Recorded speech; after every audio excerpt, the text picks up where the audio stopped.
Good afternoon. I'm Lieutenant Brett Rodenizer with the Alachua County Sheriff's Office. I appreciate you coming out so we can provide an additional update briefing to you as the media as well as our community after the overwhelming support and response we've gotten throughout the day as we've attempted to locate Mr. Paul Williams following a homicide that we responded to, a double homicide this morning in the Garrison Way subdivision.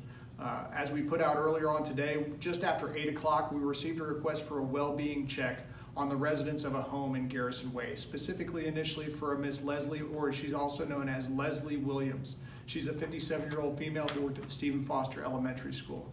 She had not come into work lately, and the staff at school became concerned for her. They attempted to reach out to her via phone, however, they were ultimately put in contact with Mr. Williams.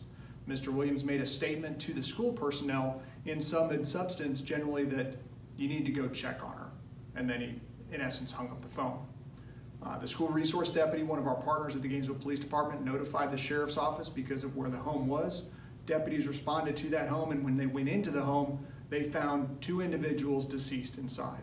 Initially, it was not clear who they were, and obviously we were concerned for Mrs. Williams as well as anyone else that may be there. Once we discovered them deceased and determined that there was no one else inside the residence, we sought and obtained a search warrant for the residence in order to preserve evidence and maintain our ability to prosecute and hold accountable the individual or individuals that were going to be responsible. While that search warrant was being obtained, we were able to provide that initial information to the community to start looking for Mr. Williams. Obviously, we wanted to know what he could tell us about what happened inside the home. After serving that search warrant, we were able to go back in there and identify the two deceased individuals inside the home as Ms. Williams, as well as her 15-year-old daughter, Paige. That part of the investigation in terms of the manner, mechanism, and cause of their death is still under investigation, but what we can say at this point in time is they were traumatic injuries, and we knew right out of the gate that this was going to be a homicide investigation. While we were serving that warrant, while you were helping us share and look for Mr. Williams, he returned to the scene. He is currently in custody, and he will be booked on charges related to this crime, and ultimately we'll have bond information for you later on this evening, and he'll be first appeared likely tomorrow morning.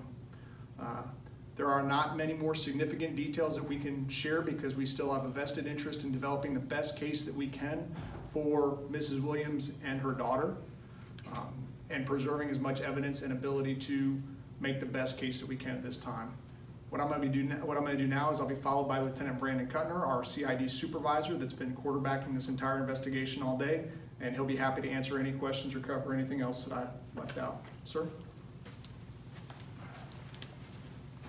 Good afternoon. If anybody has any additional questions other than what Sergeant or Lieutenant Rodenizer has provided, I'd be happy to answer them. Was Mr. Williams living with the two victims? This, in all appearances at this point, we believe that this was the sole family residence. And Mr. Williams was living at the residence with his wife and his daughter, who are now deceased. Any known conflict in the past? We don't have any history of responding to that residence here at the Sheriff's Office for any domestic disturbances or anything like that. We have been in contact with several family members throughout the day, both locally and in other states, that have had contact with the family leading up to today's events as well as in the past. We're still sorting through all of that information, and detectives are speaking to them as well as Mr. Williams at this point. So we're still trying to piece that together. We don't believe, however, that there have been any quote-unquote domestic incidences that we've responded to in the past at that residence. Does Mr. Williams have a criminal record? Not that I'm aware of. Again, we're still pulling the preliminary information on that. Our detectives are still in the process of interviewing him. Did he have anything to say when he reappeared at the house? Mr. Williams made some utterances to our detectives that were on scene, but the totality of his statements will be garnered through the interviews that are being conducted now. We should have more information on the specifics of the case and also the applicable charges once those interviews are completed. When did he show up? Do you have a time? I want to say it was right around between 3 and 3:30 this afternoon. Deputies were still in the process of serving the search warrant and preserving evidence within the home when he did show up. A couple of our perimeter units and one of the supervisors that was on scene recognized him and immediately detained him for questioning.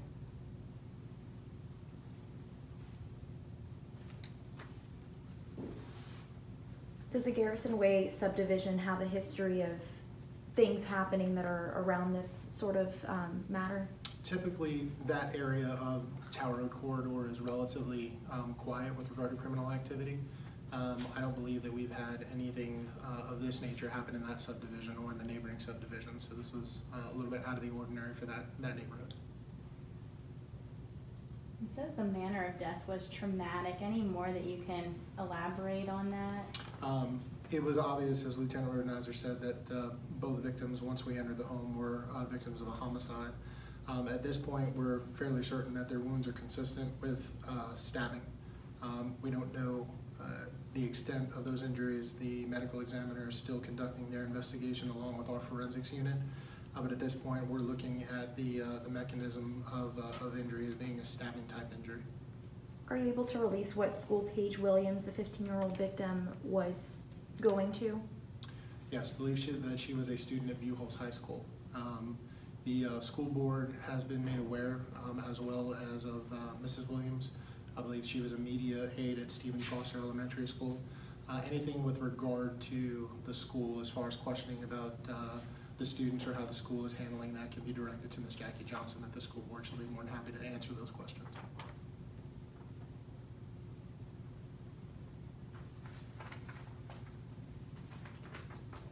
Whenever Williams showed back up at the crime scene, did he came back because he saw his face being broadcasted around?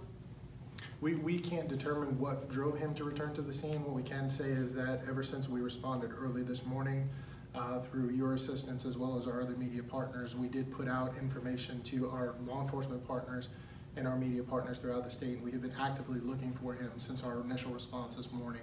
I can only assume that the media attention is what drove him back to the residence, but I can't say for sure. But you got no tips or anything that brought him back? Like nobody called in to you guys about it? We received tips throughout the day, but nothing that would have told us that he was coming back to the residence. Do you know how long Mr. and Mrs. Williams were married for? I don't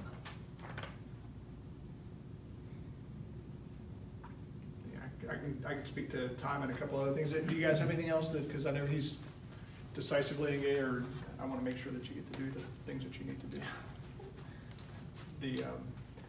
What we can say is that, no, thank you, sir.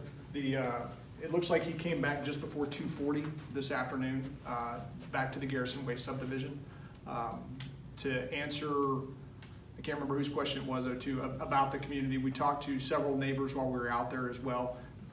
As our detectives have said, this is generally a fairly quiet area. And anytime there's a double homicide, it is a significant event for any community. We were able to determine early on, though, that this, and we want to make sure that the folks who are out there know this, there was not a extended threat to the neighborhood or the community. In that initial response, there's no signs of forced entry. Again, it was clearly a homicide, but there was nothing on initial presentation that led us to believe that there is an ongoing threat to the community. And we are fortunate, again, whatever drove Mr. Williams back to the scene of the crime, we don't know, and it's essentially not our focus right now. Our focus are the interviews that are ongoing right now and building the case against him now that he's in custody. Did neighbors say if they heard anything that night? That is part of the ongoing investigation. We did an initial canvass of the neighborhood to go out there and look for additional witnesses who may have heard and help us determine exactly when this crime occurred. Time frame at all? That unknown at this point in time. It did not occur, I think what we can say, conclusion, it did not occur shortly before we arrived.